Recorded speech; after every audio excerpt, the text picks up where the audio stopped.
Cops rushed into my neighborhood responding to an urgent call. A suspicious individual, a real threat. The crime, standing on a sidewalk.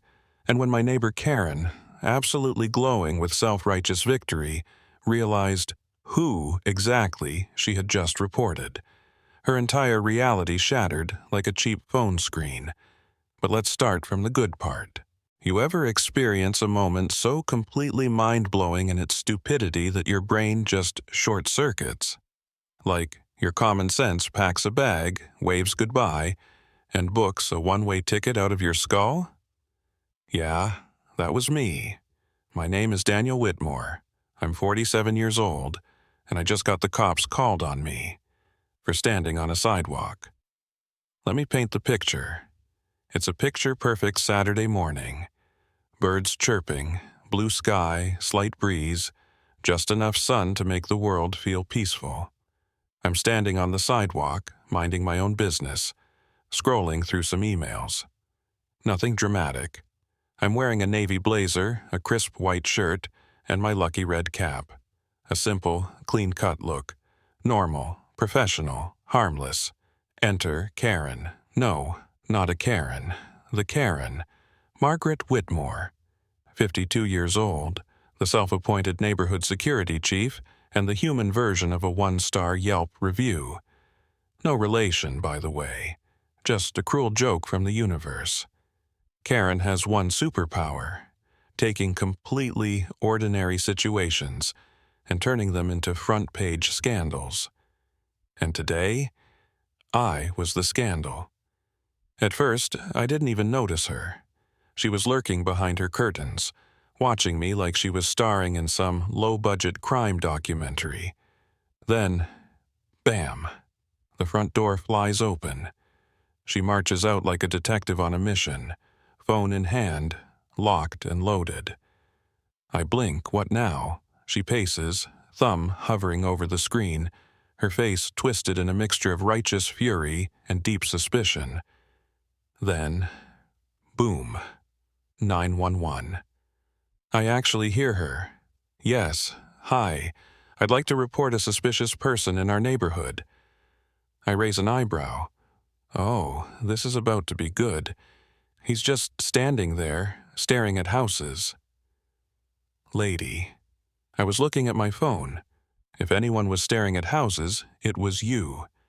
I could practically hear the dispatcher on the other end, fighting the overwhelming urge to just hang up. Ma'am, is he doing anything illegal? Karen does not skip a beat. Well, not yet, but he looks out of place. This is a quiet area, and he's just loitering. Ma'am, I live here. The dispatcher lets out the deepest sigh of human history. All right, we'll send a unit. And just like that, the wheels of nonsense were officially turning. Karen, beaming with misplaced victory, crossed her arms and stomped back inside. Me? I just stood there, processing the sheer absurdity of my morning. Cops were coming, because I stood on a sidewalk, and the best part? She had no idea who she just called the cops on. This was about to get very interesting. 15 minutes later, sirens shattered the peace of our quiet little suburb. Karen, still buzzing from her righteous victory, peeked through her curtains like a contestant on some reality show waiting for a dramatic reveal. And oh, was she in for a treat. A black and white patrol car rolled up to the curb, lights flashing but no sirens, which meant they already knew this was probably nonsense but had to check it out anyway.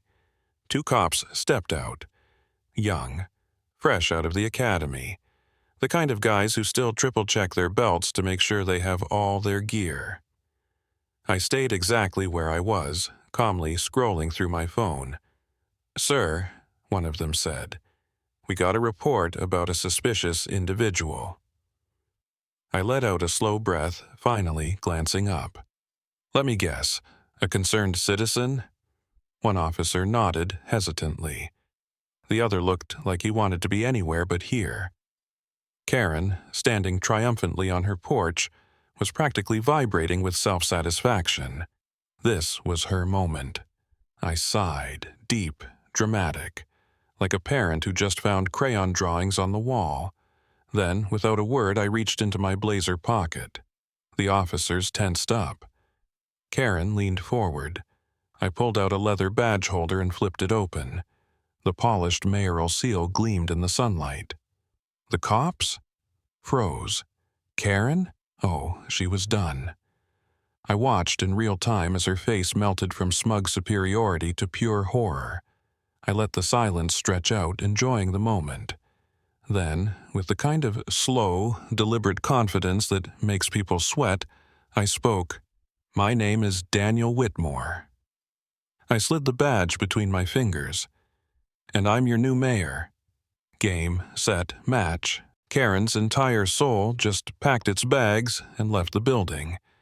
I watched it happen in real time, her smug, self-righteous expression disintegrating into pure, unfiltered panic. The younger cop looked like he wanted to vanish into thin air. His throat bobbed as he swallowed hard. Mr. Mayor, sir, we didn't know." I held up a hand. Calm. Collected. The embodiment of patience. Relax. You're just doing your job. The kid exhaled like I had just granted him another year of life. His partner, who had been stone-faced this whole time, nodded in quiet relief. Karen, though? Oh, she was done. Her whole body had locked up, like her brain was still buffering. Mouth slightly open, fingers gripping her phone like it had personally betrayed her. I let the silence stretch, just long enough to let the weight of what she had done sink in. Then, finally, I turned to her. "Ma'am," I said smoothly, "next time you call the cops, make sure it's actually an emergency." Karen didn't say a word, didn't argue, didn't defend herself, just stood there looking like she had just witnessed the single worst decision of her life play out in 4K. I gave her a small, knowing wave. Then I turned and walked away. No mic drop was needed. The moment spoke for itself. Game, set, match. So, what would you have done in Daniel's place? Would you have handled it with the same level of patience and confidence, or would you have gone nuclear on Karen? Have you or someone you know ever dealt with unnecessary drama like this? Drop your stories in the comments. I bet there are some wild ones out there. Let's talk about it. Hit that like button if you think Karen just learned the biggest lesson of her life, and share this story if you've ever seen a situation escalate way too fast for no reason. This story isn't just entertainment.